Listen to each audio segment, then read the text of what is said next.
கல்லை எடுத்து ஒவ்வொரு கல்லாக இந்த கல்லெல்லாம் எப்படிடா வெளியில் வருதுன்னு நான் பார்க்குறேன். நல்ல விவரமாக ஒவ்வொருத்தையும் கல்லை பிடுங்கிட்டு வர்றாங்க, தூக்கிட்டு வராங்க, வாயில் கடிச்சு எடுத்துகிட்டு வருவா பாருங்க. இப்போ ஆளுக்கு ஒன்று தூக்கிட்டு வருவாங்க. எப்படி தெரியுமா? இப்போ என் பிள்ளைங்க ரொம்ப விவரமான பிள்ளைங்கடா. A few minutes later.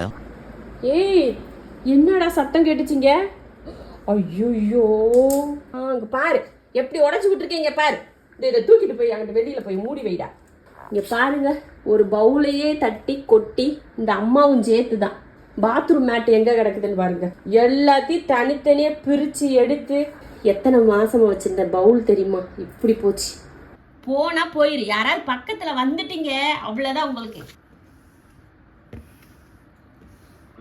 எப்படி உட்காந்து பார்த்துட்டு இருக்கிறத பார்த்தீங்களா? குடும்பம் சூப்பர் குடும்பம்ல. பேரு அம்மா காரியம் எப்படி பார்த்துட்டு இருக்காங்கன்னு வர்ற அம்முட்டும் உட்காந்துக்கிட்டு. மேட்டெல்லாம் எப்படி கால் மிதிக்கிறதுக்கு போட்டா தலையில போட்டா அவங்க ஐயோ வேலை எப்ப உடச்சிட்டு வர்றது பக்கத்துல.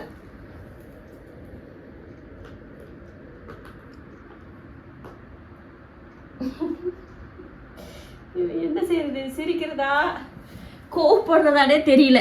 அவ்வளோ குட்டி குட்டியாக கிடக்குது வேற கண்ணாடி தான் சில்லு சில்லா.